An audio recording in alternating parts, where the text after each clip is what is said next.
love and appreciation are really the same vibration. And that carries on from the previous person.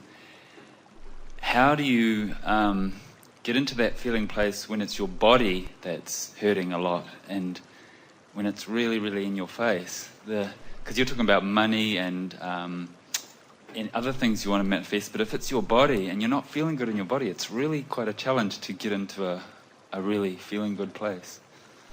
Well, almost anyone would argue that their issue is the hardest. And we acknowledge that when you don't feel good, it has more effect because you're observing everything through the lens of how you feel. And so we know what you're talking about, but you have to stop arguing for that limitation. Because if you step back into a more general sense and you acknowledge that it doesn't matter what subject of lack you've got active, there's just no way of getting around it. You've got to stop activating that subject of lack. And the only way that we can effectively convince you of that, you see, when you think about it, Jerry was working on the twice monthly subscription program earlier today. And it comes from a recording from Kansas City from a few weeks back. And Jerry came right up out of his seat as he read the words, Abraham's words, deconstructing thought. He said, I cannot believe they were talking about that then. I thought it just came up. And we said, it's what we've been talking about from the day that you heard the first word through Esther. Because what we're talking about is letting the now reality be less significant while you make a different reality be more significant. So whether it is the reality of money or the reality of your physical body or the reality of a relationship or the reality of anything, there is a vibrational reality that does exist, that precedes all manifestation. Doesn't matter what it is. There is what is wanted and lack of it that is potential for you to focus upon at any time, you see.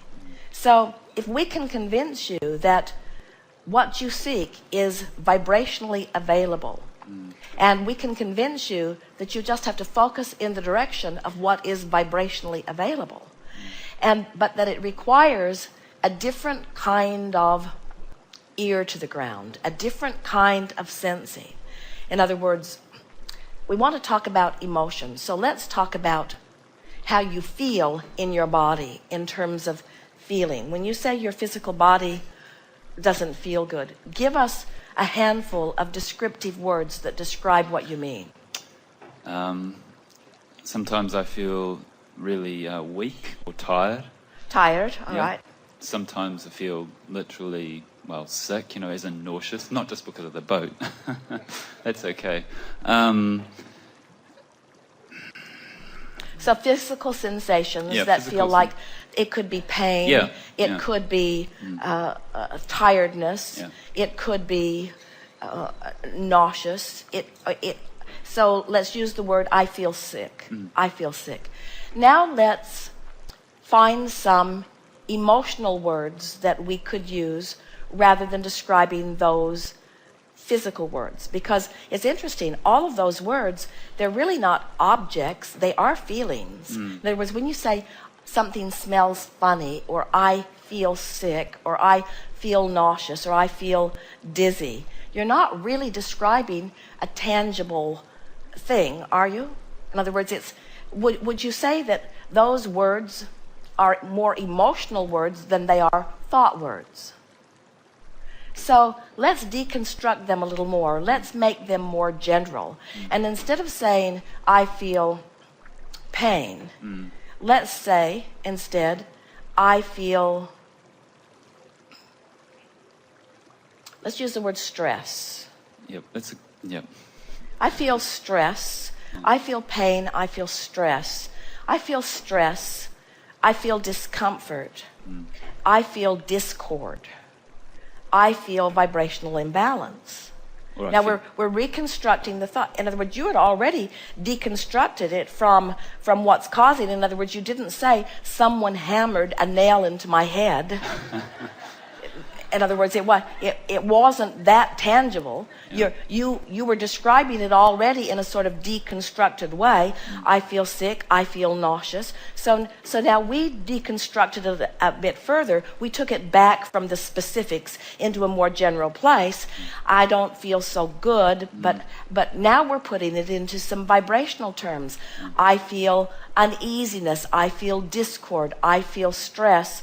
I feel misalignment. I feel resistance. Yep. I feel out of whack with the source within me. Yep.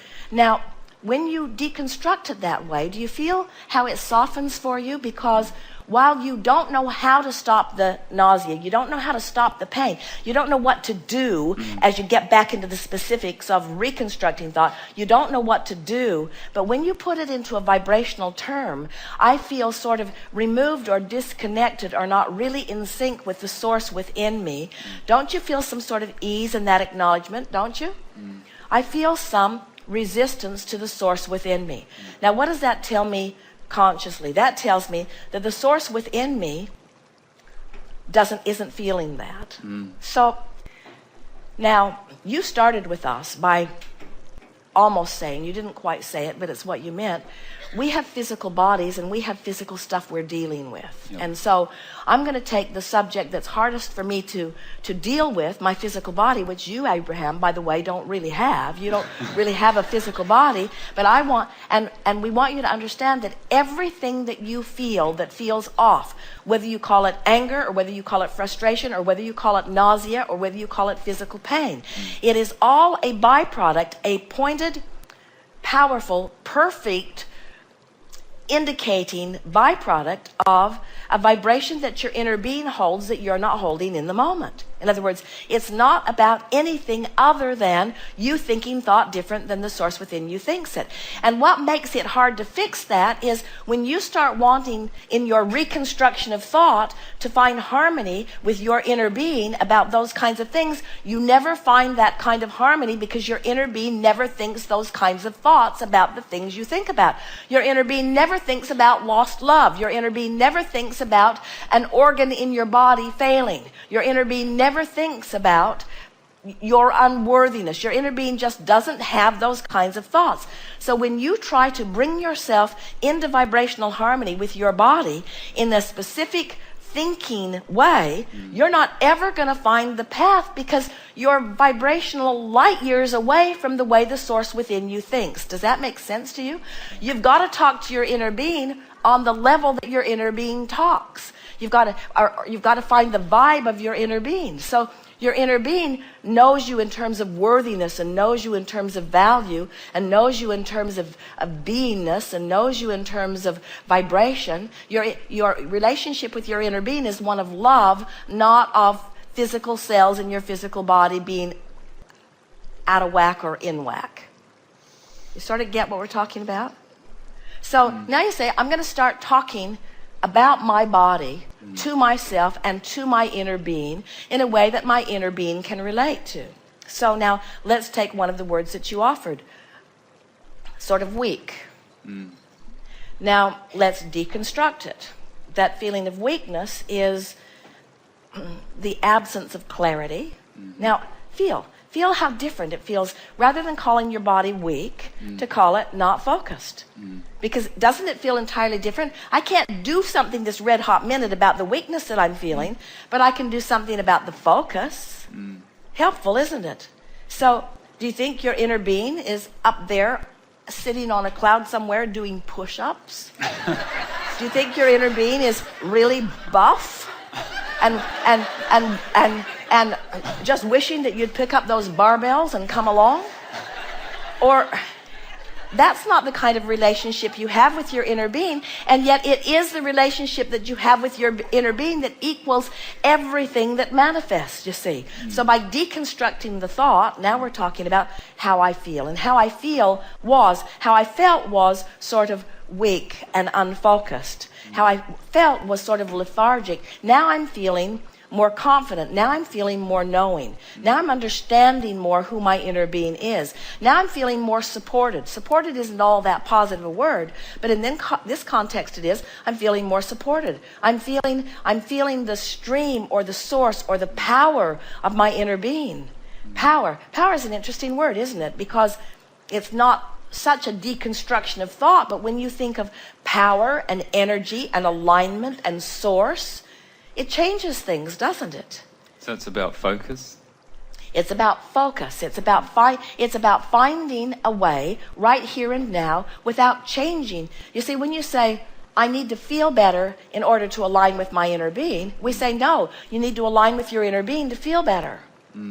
And then you say, it's your opening words to us, but isn't it harder to align with one's inner being when one's physical body doesn't feel good? Yeah. And we say, we're not going to give that to you, because what you're saying is, isn't it hard for me to focus? And we say, it might be, but that gets you nowhere. I'm sick because I can't focus. I'm sick because I can't focus. I'm sick because I can't focus. I don't feel good because I can't focus. We say, after a while, that's a pretty puny argument.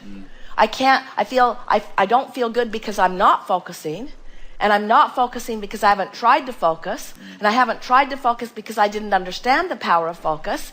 But now, with this deconstruction of thought conversation, I realize I can feel for alignment even though I can't this red hot minute change the physical characteristics of my body. What we're saying is, you don't have to change anything in your body. You only have to change the vibration of the moment, and you do that by feeling how your inner being feels. So do you think your inner being feels? So let's play with this. We haven't been here before. Let's play with this.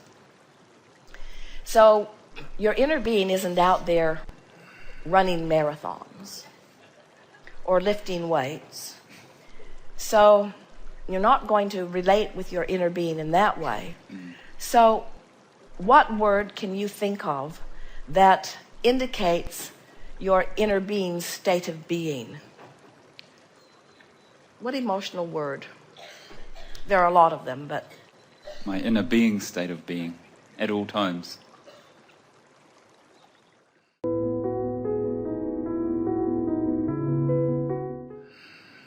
Strength.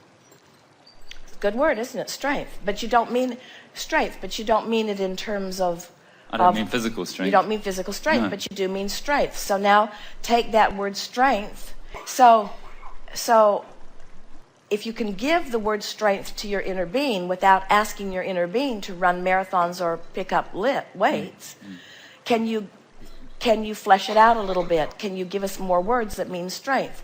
Clarity, Knowing. agility, knowing, confidence, sureness, well-being, worthiness, alignment, connection, energy, source. There's all of those words. All of those words represent that, don't they? Enthusiasm, knowing. Yeah. And by focusing there, you can find that. In other words, so your inner being finds all of that and doesn't even have a body. So what's the problem if you've got a body that's gimpy today? Yeah. No big deal. Yeah. Unless you make the body the way to the energy, which we would not do. We would make the energy align with energy so that you become the vibrational being that you are, and then your body reflects that. I've heard you say your body is...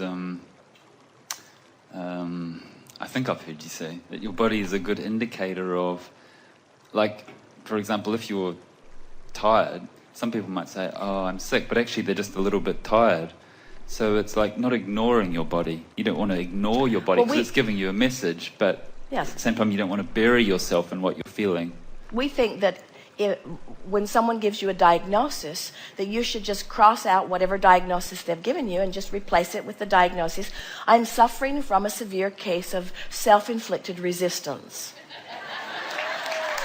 Because self-inflicted gives you the power to do something about it. Yeah. And then shore it up a little bit by saying, which means I've just been thinking some thoughts that I've picked up along my physical trail that the source within me does not think. And I've made such a pattern about it that I've caused some vibrational separation that is reflected in this evidence of a puny feeling body right now. But all of that is irrelevant because my relationship with my source doesn't have anything to do with my body. My relationship with my source is a vibrational relationship over which I have complete control right here and now, regardless of the condition of my physical body. Yep. Yes. Got it. Yes, you do. Yeah. Thank you. Breathe. The universe is taking care of everything else.